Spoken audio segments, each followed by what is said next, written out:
Hello, I'm Chuck Wolf, Chief Executive for Charles J. Wolf Associates, LLC. As a motivational speaker and a leadership consultant and executive coach and trainer, I often work with very successful people in their companies. Since many can't afford a professional, I volunteer to host a radio talk show called The Emotion Roadmap, Take the Wheel and Control How You Feel, on a nonprofit community radio station in Bridgeport, Connecticut, WPKN. My reason for doing the show is to share with as many people as possible this wonderful process for helping people manage their own emotions and their relationships with others. My goal is for everyone listening to learn to use the Emotion Roadmap to make life better. As you listen to me, help others, I hope you are also learning. As a Simsbury resident, I'm delighted to be able to make the show available through Simsbury TV.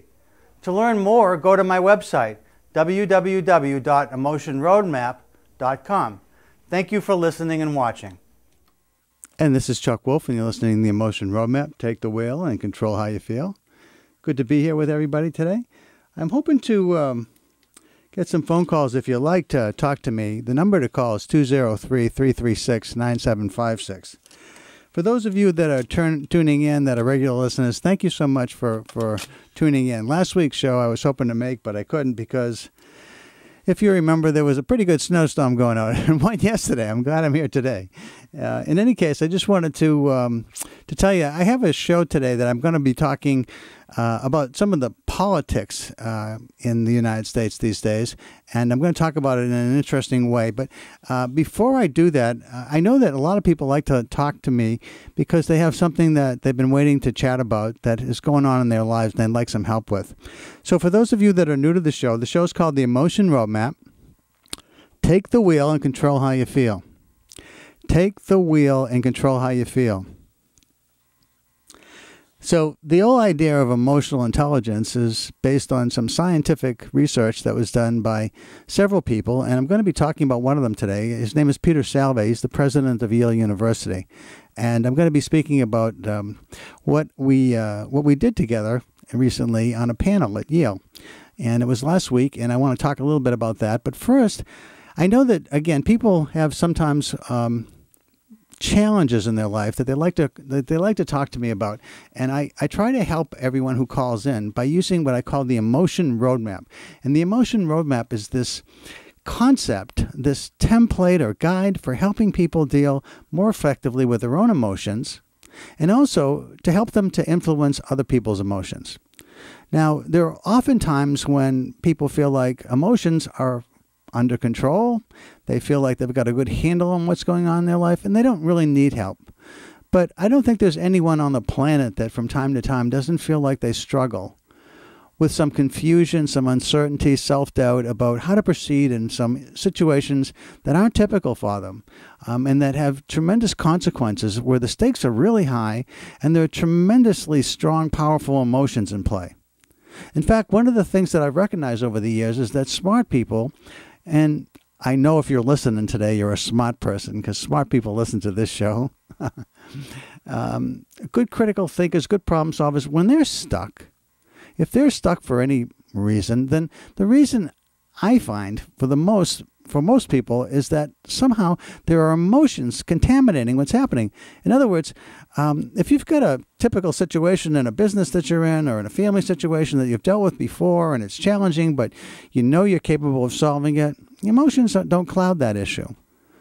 But if you're worried about escalation or confrontation or a relationship that's vulnerable and fragile and really important to you, and you know you've got to deal with a challenging issue in a way that's going to be upsetting to other people that are important to you, sometimes they're people that you love in your family, sometimes they're people that you deal with in your business, sometimes it's a customer, sometimes it's a boss, sometimes it's a peer or somebody that works for you. And if you've got something going on that is really, really confusing and you're not certain how to proceed, and it has emotions in it, then I encourage you to call in. I'll give you a minute to do that, and then I'll tell you a little bit about what the show's about if I don't get any callers. So again, if you've been listening and waiting for me to come on because you know the show's on the first and second Wednesdays of each month, and you want to call me, the number to call, and I'll give it to you a couple of times, and then I'll dive into the show. 203-336-9756. 203-336-9756.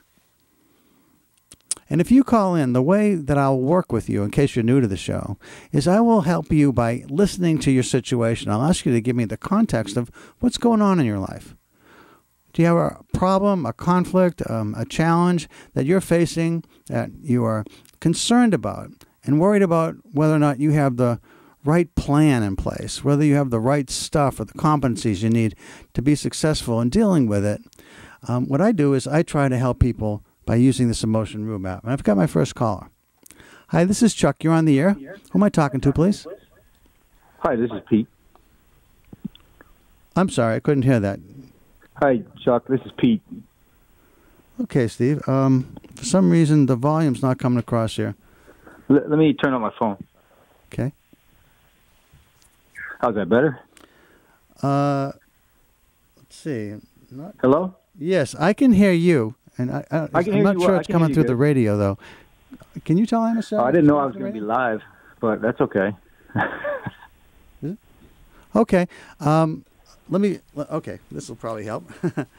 Okay, Steve. Was it Steve? Pete. Pete, okay. I'm sorry, Pete. I can hear you now. That's okay. How you doing? I'm fine. What can I do for you this morning? Well, I went through a divorce like 3 years ago, and went to court, was told that, pay alimony, which, I didn't have a problem with at the time, alimony and child support. But as time goes on, and I looked at my situation, I realized that it really was pretty unfair. I had worked my whole 26 years of marriage. I had been working in construction, not making a lot of money. I married a woman who father had money, and he pretty much helped us get housing in Fairfield County, expensive housing that turns out I could never really afford the payments, and he would help us, over time. When I fall short, he'd help us, and I always felt incredibly guilty about that. And when I got divorced, I didn't really bring it up the way I should have, and now I'm paying for it. I'm living in an apartment. I'm renting a room. I've estranged from my kids somewhat because of the money issue. I don't think they quite understand, and I still feel for my ex-wife. But I feel like if I'm really honest and if I take care of myself, that I'm going to cause some major turmoil in the family, which I don't want to do. So that's sort of where I'm at. I want to talk to a lawyer and explain the full financial situation and see if we can't come to a more reasonable agreement. But it seems like I'm turning my kids against me when that happens. My ex-wife tends to talk to them about it negatively, and it kind of boomerangs. So that's my situation. So kind of wondering. Well, okay. So obviously, I'm not going to help you with the financial implications of what you're talking about, but you're wondering about the relationship issues, right? Yes. So, is there any reason that you are concerned about the relationship with your ex-wife? I know you're concerned about the relationship with your children. We can talk about that, but I'm wondering, is there a piece about the ex-wife that you'd like to clean up as well? Well, I've kept it friendly. I've kept it pretty upbeat. I do care about my ex-wife, and I don't want to fight, and I don't want to argue. But it seems kind of one way. It seems like if I don't give her the money right away, she talks to the kids, and I've gotten phone calls from my youngest daughter, saying she doesn't want anything to do with me if I can't, if I can't pay. And it's sort of the same mindset as my ex-wife has, and I want to confront it, but I'm having trouble bringing myself to do that. Okay, so one of the things that I like to try and do to help people out, Pete, is to understand the emotions that are in play. So if I understand how you're feeling, it sounds like frustrated and a bit confused about how to go forward, and hopeful that maybe something we talk about might put you on in a plan that sounds like it makes sense to you. Yes, yeah, that's pretty accurate. Okay. And as far as the ex-wife, can you describe? I'm not really quite sure how she feels. I mean, she feels you should pay, obviously, but I mean, how does she seem to feel towards you, would you say? Well, I think she cares about me. She's concerned, but the level of mutual respect. She's never worked. She never has held a job for 25 years, really. She did some volunteer work. I don't know. I never really pushed it because her father was helping us. I don't know. I feel like I was weak. Like I should have stood up and said, I can't accept the money and we need to change our standard of living and all that. But I kind of never approached those subjects because I was afraid of what would happen. Right. So there's some guilt there too about not standing absolutely, up. Absolutely. Okay. A lot of guilt. So and she's, when you say she's never worked, I guess one of the things that maybe you want to rethink in your mind is, did she raise your children at home? And I'm sorry. You're right. She did a great job raising my children, and that's one of the reasons I feel indebted to her, beholden to her. She's done a wonderful job with my kids, but the whole housing, financial, and yeah. So this is you're not alone. You're not alone in this, by the way. I think with people that have a lot of families seem to be dependent on two income streams. So there's a lot of people. If you look around you, you probably know a lot of other couples where two people are working. So there's some ambivalence about. On the one hand, if I look at the fact that my wife raised my kids and did a great job raising my kids, man, what's a more important job than that? And she did it really well. So if you've got a piece of you that's still holding on to the fact that, well, that's true, but we lived above our means, and if we had decided, if I'd stood up and said, look, either if you don't want to work, okay, but we can't really live here, or if we're going to live here and we want to stop taking your dad's money, then we got to figure out something different than what we're doing right now, and it might mean you have to work outside of the home, and maybe having that conversation a long time ago may have helped a bit, but it's over, right? I mean, that part of it's behind you. So you can kind of replay that in your mind all you want, but it's not helpful going forward. I always think that, you can look back in the past and feel bad about what you could have done, should have done, but didn't do. But I think it's much more productive and helpful to consider, well, okay, maybe I could have done things differently, but I didn't. So all I really want to focus on is what's in front of me and what can I do now, right? Yeah, okay. Okay, so one thing is to hold on to the idea. So we made the choice to live with my father-in-law's help, and okay, we did that. That's done. And now my wife worked at home, and she never worked outside of the home. Well, okay, that's done too. And she did a great job raising the kids, so I'm very thankful for that. And now the question is, how can I afford to live myself at the same time I want to continue to help my kids and have a good relationship with them, and yet have a little bit more money in my pocket at the end of the day? Is that sort of where you are?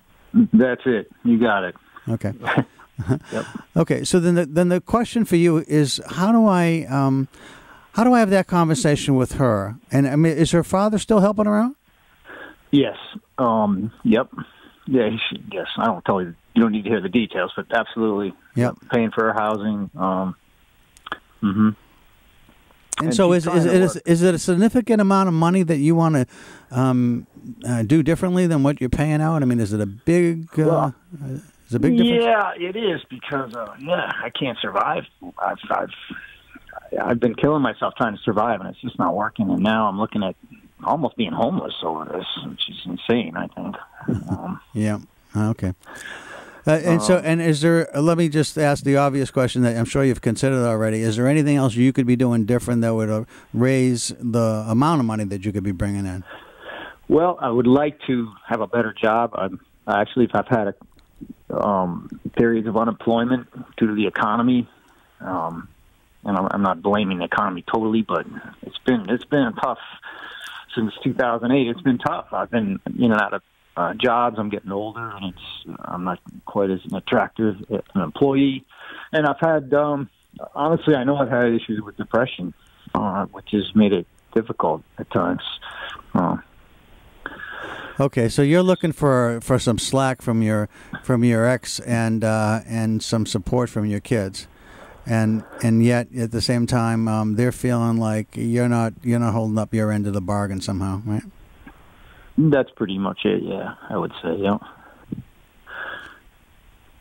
Well, what have you tried? The first part of this is to understand. Okay, so understand what's going on. This is a concept I call an emotion roadmap. So I understand how you're feeling. Your wife's feeling like you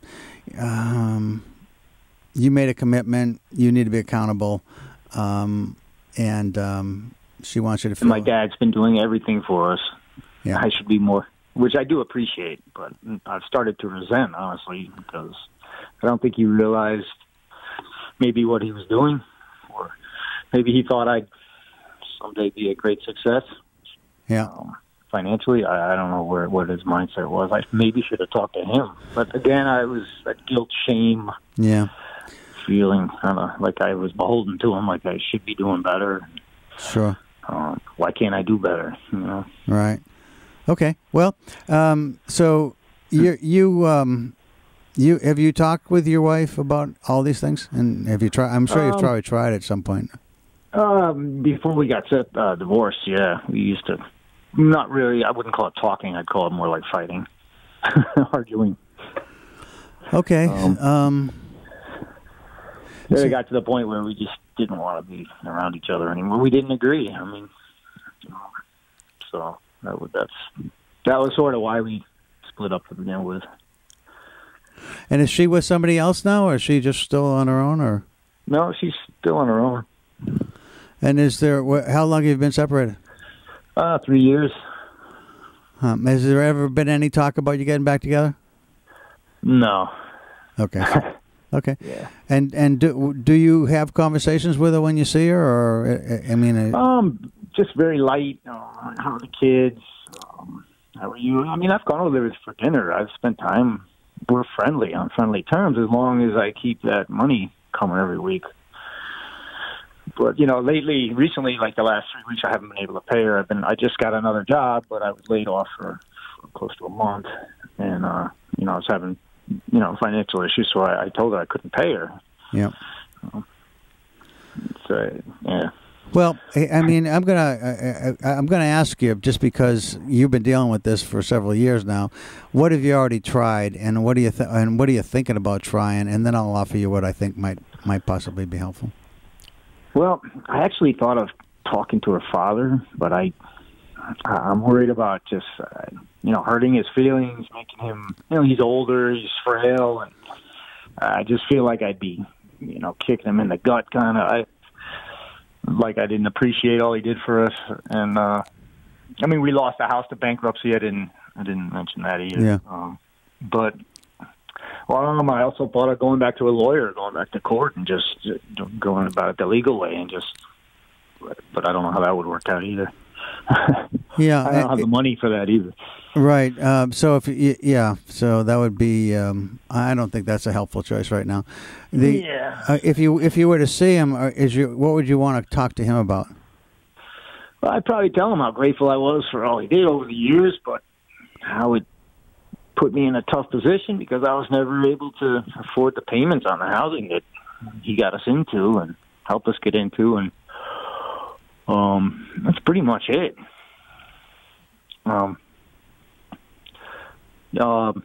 He's in a position though to be helpful still, you think?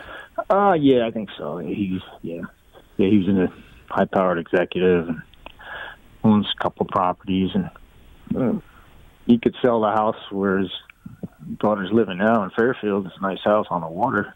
Yeah. Yeah. But I mean, that's his call. That's not my. Well, not my call.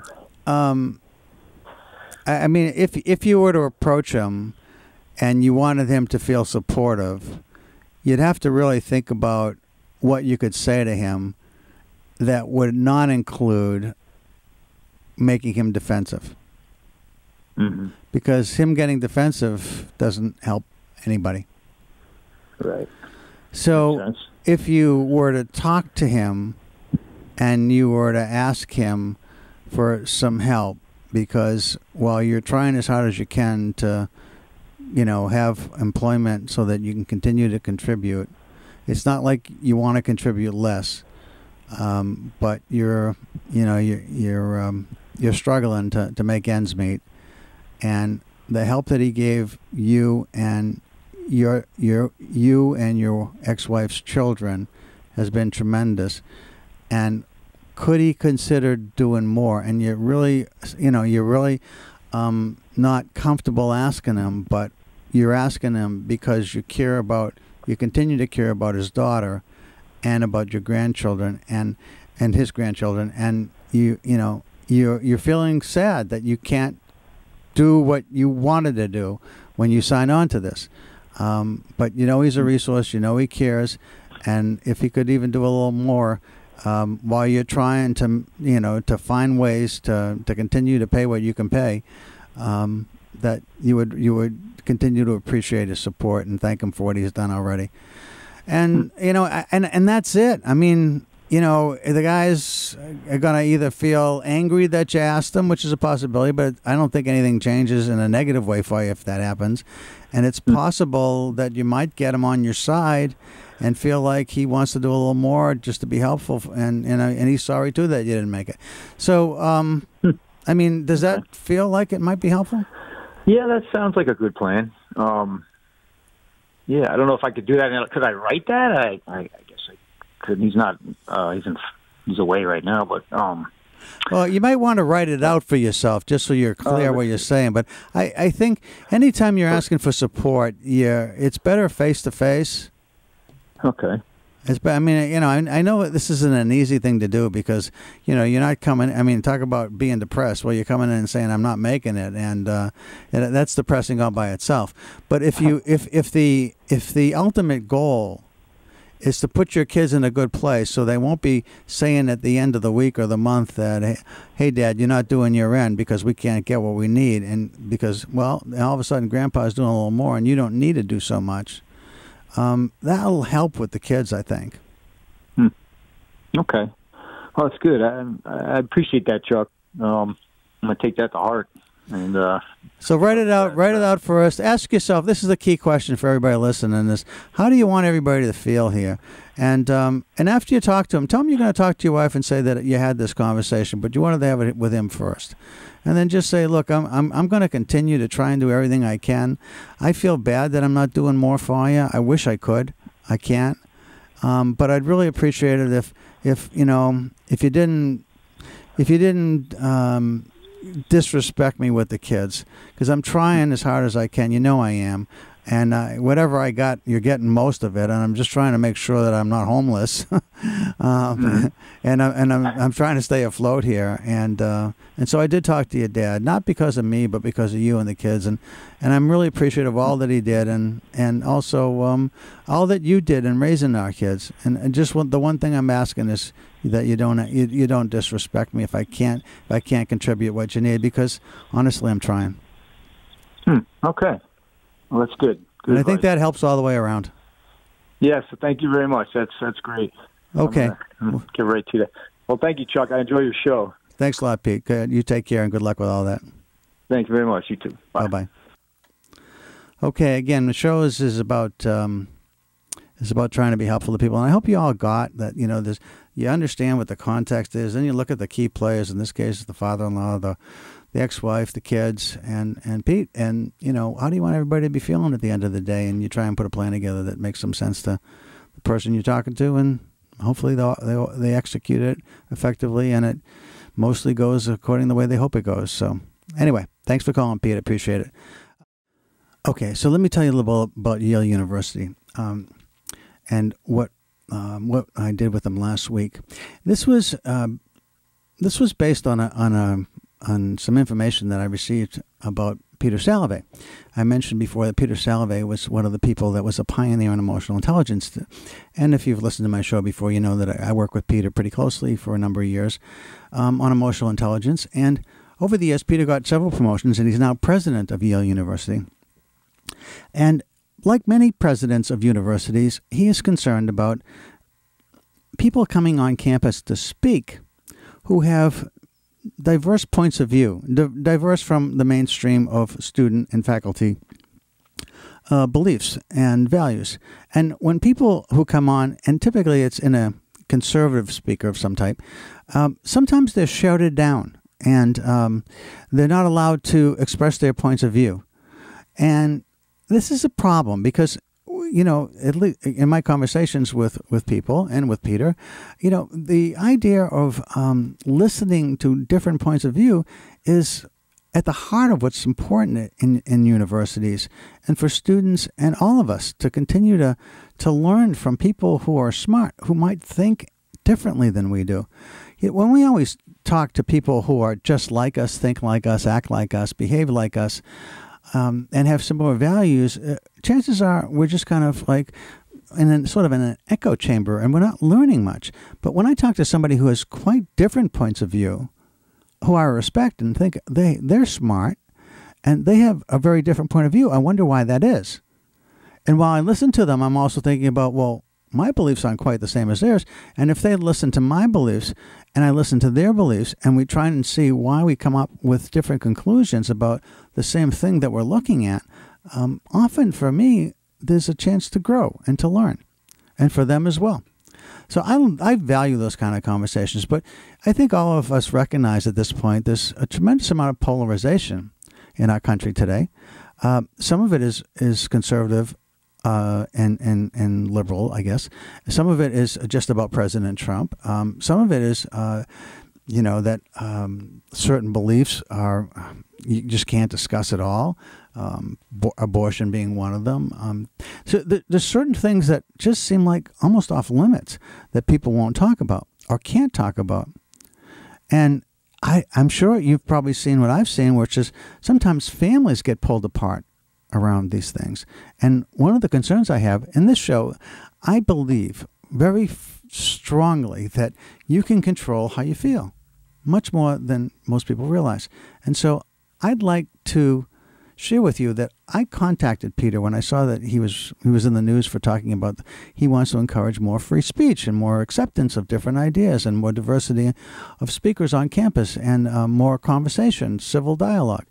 And I said, I had that same concern, Peter, when I first, right after the presidential election, and family members stopped talking to each other. It was pretty drastic. And to me, family is the most important thing in the world. And I see family members arguing about national politics to the point that they won't talk to each other. I got concerned. And so my show has a tagline of take the wheel and control how you feel. And so I said to him, I actually looked around to see if there was some way to get people talking again. If they were going to have the subject of politics come up, what might that be? And I found this organization called No Labels. Now, No Labels is interesting in that they have a mission and vision statement that says that, legislation that is bipartisan is the best legislation for this country. People that are willing to engage in civil dialogue, respectful disagreement, and cooperate with one another and compromise on occasion when necessary. That's who we want to promote and elect. And they actually have had a number of successes where there's a whole group of people now, it's sort of a spin-off of their activity, that have formed what's called the Problem Solvers Caucus. There's 24 Democrats and 24 Republicans. As a congressman or a congressman or woman, you have to apply to be part of this, and you have to have someone from both parties support you. And once you're in that caucus, if 75% of the coalition of 48 congressmen and women all agree that a position is important to support, and 51% of Democrats agree, and 51% at least of Republicans agree, then you have to vote for it. That's part of the deal when you sign on. And they're actually having some successes. And this is sponsored by this group called No Labels. And now they're starting to work in the Senate in the same way. And Senator Joe Manchin from West Virginia and Senator Susan Collins from Maine have also been very supportive of this. So I thought, well, I want to always feel empowered that I have some controls over the things that I find challenging and confusing and things that I want to change. And the partisanship and this lack of civility is one of the things I'm hoping to change. And so I said to Peter, I said, maybe it'd be fun to have a representative from No Labels that has really found a way to listen to different points of view and to engage in civil dialogue and respectful disagreement and to compromise, and have had some successes in creating legislation, that we could find some way to promote that on campus. And that would help with free speech too, because it would encourage people to see that there's value in listening to different points of view. And so Peter thought that was a great idea, and he said, why don't you work? And he told me about Eileen O'Connor, who was the Vice President of Public Affairs and Communications at Yale.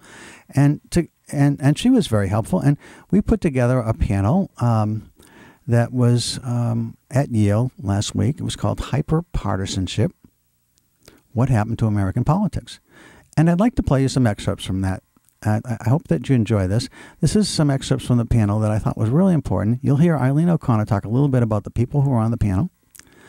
And then you'll hear me say a little bit about my role with No Labels. And then you'll hear the panel discussion. And I think it's really, really engaging in the sense that you're going to hear what happened and why it happened, which is really fascinating. And you'll hear from one of the people from the panel was a member of the No Labels group. Her name is A.B. Stoddard, and you may have seen her. She appears on all the cable channels, Fox News, well, not all, but Fox News, Fox Business, CNN, and MSNBC. And she has brilliant insights, but so do the other two panel members. You don't hear so much from Charles Barkley, but you do hear some really significant things from Joe Lockhart, and you'll hear who they are in a minute. Both of them have had roles in the national politics and key administrations in the past. And what you'll hear is, I think, not only some good ideas about, or some insights rather, into why things are happening the way they are, but also what can be done. And you'll hear a lot from AB because, as you'll hear, a lot of people have ideas about what can be done to make things better and less partisan. But No Labels is really doing it. And that's exciting to me, and that's why I want to share it with you this morning. So I wanted to thank our panelists today for coming up here. A.B. Stoddard is an associate editor and columnist at Real Clear Politics. She has covered the U.S. Congress since 1994 for State News Service, the Hill newspaper, and she's been a Senate producer for ABC News. She returned to the Hill in 2006 as a commentator and columnist, where her column won first place from the Society of Professional Journalists in the Washington chapter in 2010 and 2011. She appears regularly on Fox's Special Report with Bret Baier, as well as other shows on Fox News Channel, Fox Business Network, and CNN. Charles Barkley is a strategic communications counselor who served as a former government official and a lawyer, and he applies his more than 35 years of experience to help clients navigate enterprise, reputation, and legal risks to make good decisions in a complex external environment. He's won several awards with his work at Edelman, but also before that, in a prior life, Charles was also working independent counsel Ken Starr, and during the investigation around the Monica Lewinsky, a staff member during the Reagan White House, where he was the head of Advance, and has been a political consultant throughout his career. Joe Lockhart is a spokesman and communications consultant who was the White House press secretary from 1998 to 2000 during the administration of President Bill Clinton. He worked as a press secretary for several Democratic politicians and an advisor to John Kerry during his presidential campaign in 2004. Joe subsequently founded and became the managing director of communications, the consulting firm Glover Park Group, and he also followed that by becoming a senior executive at Facebook as the company spokesman. In 2016, the NFL named Joe Lockhart the executive vice president overseeing communications, government affairs, social responsibility, and philanthropy. And so he too, just like Charles, has been in the middle of a number of political hotspots. It's Chuck Wolf, and I just wanted to thank Eileen and the panel. We are representing, there's several of us here, a group called No Labels. A.B. Stoddard runs the podcast for No Labels and has been a member of that group, and I want to just say a word about it. Like many of you, I'm concerned about hyperpartisanship, and in the work that I do as an expert in leadership consulting and emotional intelligence, that families and communities and all kinds of groups of people have been torn apart by the politics recently. And it's something that I'm really concerned about. And I wanted to do something that I could feel empowered and capable of making a change in what's happening. And I found No Labels, a group that is really dedicated to civil discourse, to respectful disagreement, to bipartisanship. There's a group of problem solvers that Amy can talk about a bit, that just working together, Democrats and Republicans. And I'm hoping if you have a similar interest in trying to make those things happen again, in the ways that they used to happen in our government, that you consider joining with us in Connecticut with the No Labels chapter that's here, or the national group, which is in D.C. I want to just ask the people who are part of No Labels if you would stand up in case you want to talk to us afterwards. And I want to thank Eileen for allowing us to be part of the panel tonight, and Amy for taking the time to come up. Thanks very much. Thank you, Chuck. And one of the reasons we wanted to have Chuck Wolf and actually wanted to have this panel too is that, you know, the conventional wisdom is that, you know, that we can't talk around across the political divide, and which has become a problem here. That's why we call the panel hyperpartisanship, and we had the picture of really the American flag being ripped apart as part of the poster. And I think that's significant because this hyperpartisanship, at least from my experience as a former reporter and as an attorney, is actually ripping apart our democracy, I would say, and is actually really damaging. And so one of the reasons we wanted to have this panel and these panels with Poynter is to talk about how do we talk to each other in a much more constructive way. And No Labels has been talking to us, and I think that's one idea, but we wanted to talk to this panel today about what happened, how did it happen, why did it happen, and how do we fix it in terms of the political discourse in the United States. So let me start with you, Charles. You started in the Reagan administration, and what have you seen evolve? Is it politicians who have evolved? Is it the media which has evolved? Or is it society in general? Is it the people who have evolved into this more polarized society? It's all the above, and when you sit here in my position, you don't want to be accused of thinking back to fonder times. But back in the Reagan days when I was there, it was absolutely true that the respect, and that's what I think we have lost. We have lost respect. President Reagan and Tip O'Neill respected each other. They could disagree, and President Reagan welcomed people to disagree with him, but there was that respect, that civil discourse. I worked a couple times for former Secretary of State Jim Baker, and this week I was interviewed by a reporter who's writing a book about Baker, and I think one of the premises was that that was sort of back when Washington worked. Where is the Jim Baker? Where is the person who could bring together, through the Iraq study group that he did, very, very different viewpoints from Panetta, from Jordan, different people. He brought together all these minds that was solely designed to how do we get out of this. And Baker was able to do that and build that awful word consensus. And he was able to build consensus, build alignment. Alignment does not mean agreement. We're not always going, and shouldn't always agree, but we need to be aligned. And so for someone like me that was involved there, I said at this time, my last presidential campaign was working with John Huntsman. We were young White House aides together. And I think he's part of your group, if I'm not mistaken. And John and I were young Reagan White House. And I felt back then that John was going to be somebody who could do this. As it turned out, not. He's still serving and very important and involved in these. But I think I sit here and I think until, Eileen, we get back that individual respect, I don't know how we can do it. So Joe, you and Charles were actually kind of on opposite sides during the investigation into President Clinton, which ultimately ended up in the impeachment proceedings. But how did you think about, how do you see it different now? I mean, in the sense of thinking through that from that time to this time, when we think, there are people who say right now, well, you know what, the Clinton administration vilified the independent counsel during that investigation. What's different now? It's the same thing that's going on now. I think as recently as that impeachment, we we really were a two-party system in this country. There was the Democratic Party and the Republican Party. Then there were a lot of people who floated in the middle, moved back and forth. We're no longer a two-party system. There are at least two parties within the Democratic Party, and at least two in the Republican, maybe more. And the war within the parties is as nasty as the war between the parties. You know, we forget the way the campaign happened on the Democratic side in the primaries. There were, you know, the Republican primary was a spectacle. There was Donald Trump as the entertainer, and then 15 regular politicians trying to figure out how to deal with Trump, and they never figured it out. But the war within the Democratic Party was fundamentally much more interesting, I think, for political scientists.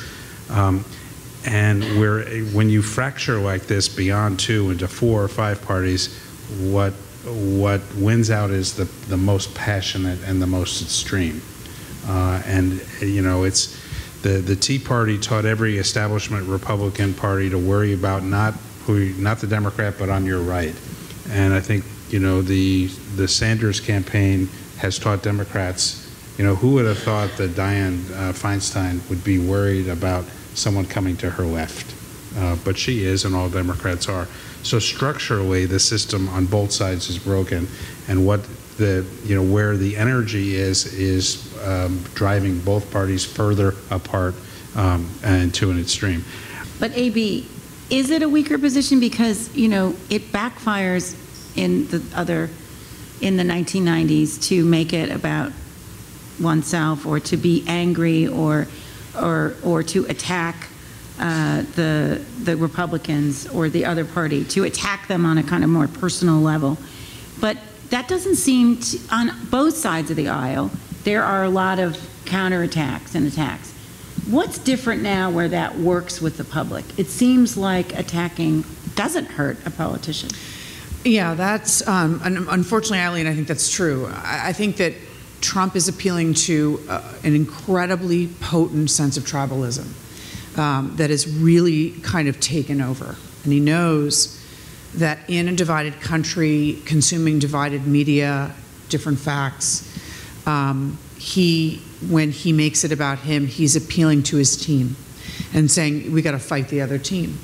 And I have a lot of, you know, good things to say about how we can get out of this, but to look back to your first question, a bunch of things happened, which was that after what happened when Washington stopped working after Tip O'Neill and Reagan, even before Gingrich came into power in the revolution and used revolutionary terms, everything was a battle and a war, everyone who didn't agree with him was a liberal and thereby insane.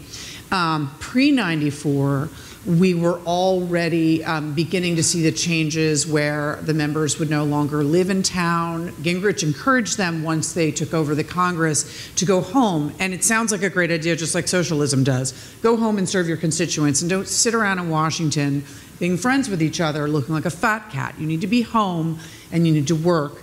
And bring all your family back home, and don't have a second residence here, and don't raise your kids in Alexandria, Virginia. But that's actually what made members know each other's family, spend time with each other, and build a reservoir of trust with each other. They could not go home and attack each other when they were actually not only working together, but recreating together, being neighbors, being in the same church, and carpooling back to Maryland or whatever together. So that started happening. They started going home. Then the professionalization of politics took over, where they literally could target with technology so quickly different groups, or outside groups could target different groups of their constituents more easily to send more divisive messages, and people caught working together on amendments, let alone large pieces of legislation, were therefore punished by the increasing power of outside groups and the technology with which they could target those people back home. And then the money game changed, where they simply had to start coming here and start raising funds the day that they got here. All of this led to an erosion of togetherness. So you were punished for working across the aisle. You didn't have time to be with your friend across the aisle anymore anyway. New people came, you didn't know them, and you weren't allowed to get caught getting to know them. So it was a bunch of things happening at the same time. In the meantime, also obviously, the proliferation of media and a 24-hour news cycle that loves confrontation. Years later, we're in the now of people getting their news simply from siloed sources that divide them. So when I speak to young people, I urge them to use Facebook for fun. I'm talking about my high school children, and for videos, but not to get their news from Facebook, where it is chosen by an algorithm designed to affirm your bias. So people have no idea that they are consuming things that are designed to make them mad or happy, and to confirm their biases and separate us. And if it is not true, which it might not be, that's terrible. But also, if it's true, it is again angled and packaged in a way to go at your specific, what they think is your specific demographic or line of thinking. And so it is not there to help you think in a broad way about your civic duty, the civic discourse, the fabric of our democracy, how fragile it is, how terribly it's being tested right now, and how we should all come together. So that's my sort of look back at what happened, and I want to talk about, obviously, the future, but I really have seen it covering the Congress since 1994. I can remember when it functioned, and that's why I joined No Labels in 2013, because I saw how rapidly it changed with those changes. And I think Charles put his finger on it. There's 24 hours of news every day, but there isn't an appetite for it. The people watching want that. They want the conflict. And if you gave them 24 hours a day about news around the world, if it looked like the BBC World Service TV, which is on and you can watch, people don't watch it. They don't want to see that.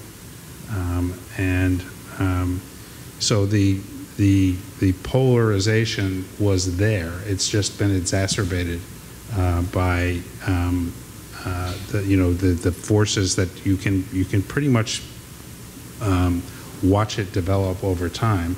But I'd say it flashed in 20 years ago with the Clinton impeachment, and certainly in this past 2016 election on both sides. People are fighting on Facebook about Trump and Hillary and everything else. I mean, that's just what's going on here. So I think it's a very, we can't fight those forces. What we're talking about, what we're doing at No Labels is trying to enhance and increase bipartisanship and problem solving. We cannot stop the noise of social media and how much it's dividing people instead of bringing people together. We cannot change what's covered on cable, although I've been very impressed with how much they've covered our Problem Solvers Caucus.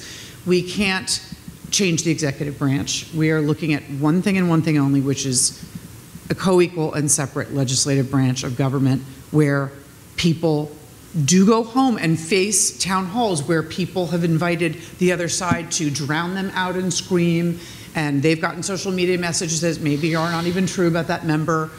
But when they are in this environment, we're trying to build a cohesive center where they can problem solve together, where they can build trust, and that is the only way. We at No Labels, there's several pronged attack here. We're trying to build an outside-in pressure system so that people across the country through our social media platforms are learning about what we're doing and connecting together around problem solving, around fixing and not fighting.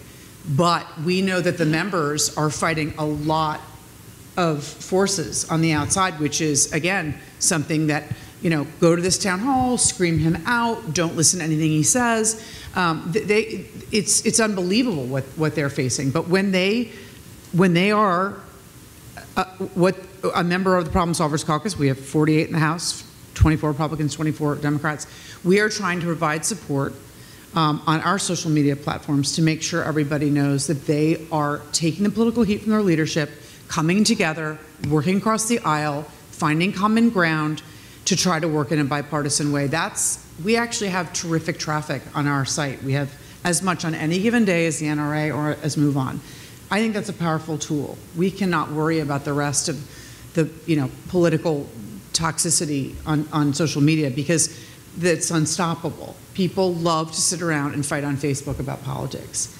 But in terms of trying to shed a light on this problem-solving movement, trying to build up our social media engagement, trying to engage young people, trying to engage students, trying to engage retirees, anyone that is concerned about, this sort of distrust in institutions, I think we're having an incredible, just in terms of our numbers, incredible effect on pushing back and saying there is a movement out there, there is more of us than them. These extremes on the outside, Joe is right, there are really 4 factions at least. There's no longer a 2-party system. And these people in the center are trying to solve problems together. They're Democrats and Republicans. They still care about governing. They don't want to share a label. They don't want to be a third party, but they're actually trying to work together. Manchin and Collins in the Senate, our problem solvers in the House. And we need to make sure the country knows with each passing week and month that they are working to try to solve problems and not fight. Now, they're facing incredible forces, both on social media, at home, from outside interest groups, from their leadership. But social media is a very good platform for us going forward to try to share the energy of this fight, to get people engaged. And as I said, we can't stop the fact that people share articles with each other that aren't true, send conspiracy theories around, that are poisonous.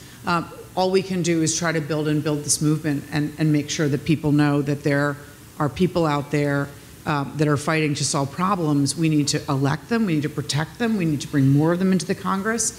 And we need to make people believe that there are more of us than the people on the 2 extremes that never want to talk across the aisle, never want to know anyone that doesn't think like them, and don't actually want to sit down and solve problems, which is really hard work.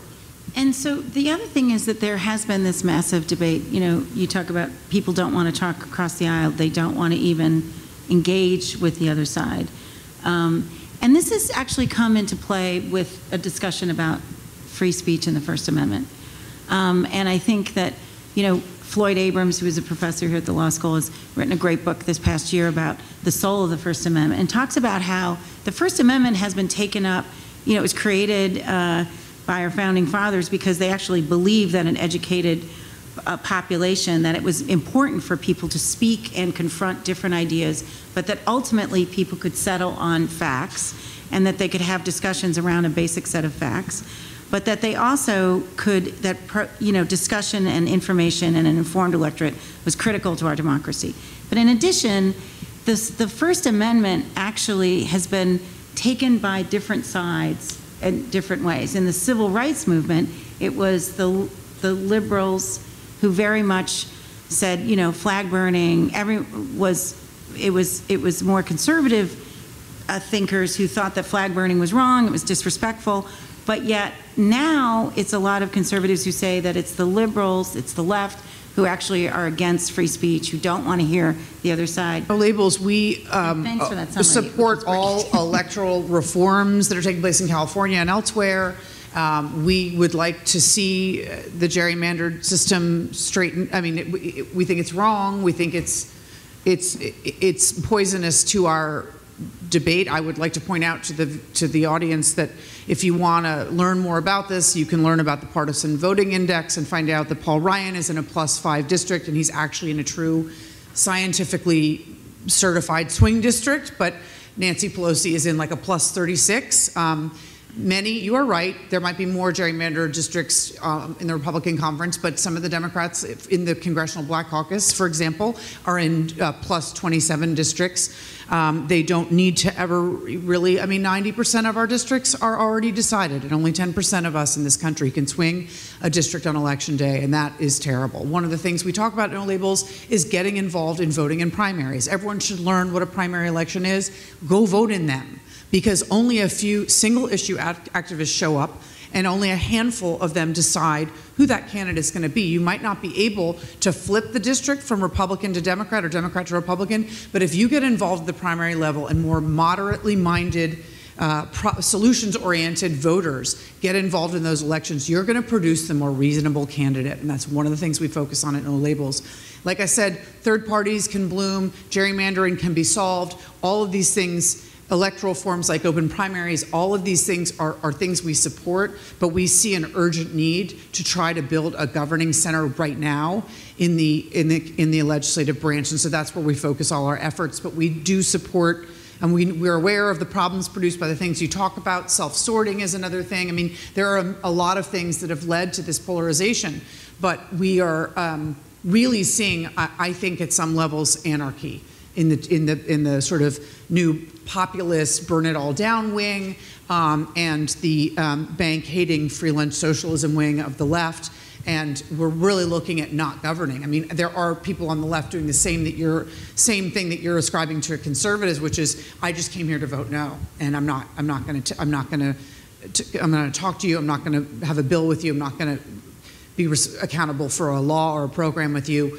It is happening on both sides, and so we see a real urgent need to address a governing void and address it by the middle and through the middle, even while we support all the things that we're talking about here, which is redrawing the line so that more than 10% of us can be represented in this country in real swing districts by people who speak to both sides and all those things. But we can't wait around for all those things, so that's why we focus our efforts on organizing the center so that there's a legislative, a functioning governing center in the Congress, and that we can organize the middle, as I said, out electorally and get them involved in primaries and stuff so that we can start bringing more reasonable candidates to the Congress.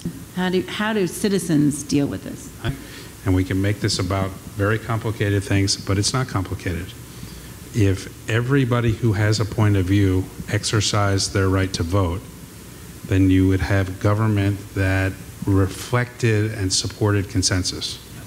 But when only the people on the far left and the far right vote, then you're going to have a government that reflects that. Politicians are the single easiest organism in all of the ecosystem of the world to understand. They respond to external stimulus. I don't care how deeply they care about the issues. What they respond to, and the reason they get elected, is because they're able to try to marry what they believe with what will keep them in office. And when you change the external stimulus, you'll see everything that AB is talking about and working for, you'll see it change. So again, that's a long-winded way of saying that if you vote, things will change. If you don't vote, they'll stay the same. It is up to everyone who chooses to exercise their rights. But I would also like everyone to go to nolabels.org and learn more about our work, please, and listen to my radio show on SiriusXM, POTUS Channel 124, Saturdays at 10. I want you to just learn about what we're doing and why members, what Joe described, why they're under this pressure to go to their corners and their primaries, protect their jobs. They do not get phone calls saying thank you for voting for that bill, that tough compromise package. They get screamed at for folding from the extremes on both sides. I've covered the Hill for way too long, and I know that they never get thanked for doing the hard thing and coming together to the middle. We need to change this. Joe is right. If everyone was involved, it would dilute all of this extremism, and we would have a more reasonable process, and we would go back to this system that is built on consensus. If we don't have consensus, we have no governance. So we have to go back to this point where people come together. And it's the apathy, this disenchantment, this distrust that's taking people out of the system and disengaging them, and that's very corrosive. We really need people to re-engage.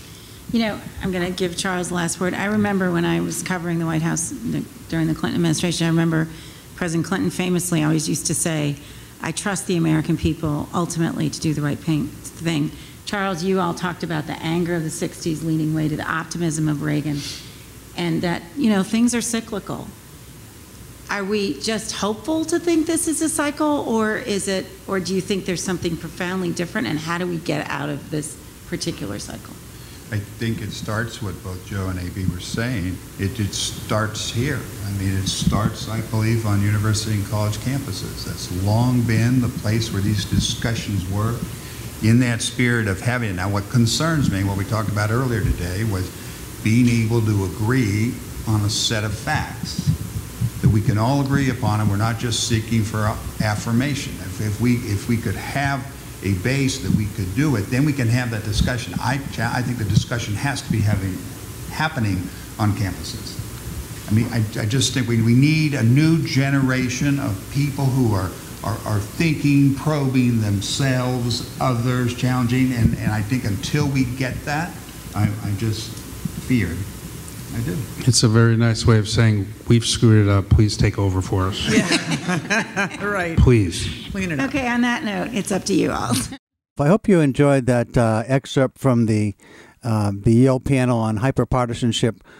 What happened to American politics? And I thought that all three panelists made a real contribution, as did Eileen as the moderator. And I hope that you get to think about things that you might do and how important it is to vote, not just in general elections, but in primaries as well, and to take some action. If you find yourself at all open to the idea that people on both sides have issues that are worth attending to and ideas and thoughts and insights and values worth respecting, and you want to engage in civil discourse, I encourage you to think about no labels as a strategy that helps you to take the wheel and control how you feel. You've been listening to Chuck Wolf. This is WPKN, and we're a community radio station, as you all know who are listening. We serve Fairfield, New Haven, and Litchfield counties in Connecticut and Suffolk County in New York, as well as communities around the world via podcast and streaming at WPKN.org. And if you want to listen to this show, The Emotion Roadmap, Take the Wheel and Control How You Feel, I'm Chuck Wolf, and I'm on the first and second Wednesdays of each month from 12 to 1 p.m. Thank you, everybody. Enjoy your day.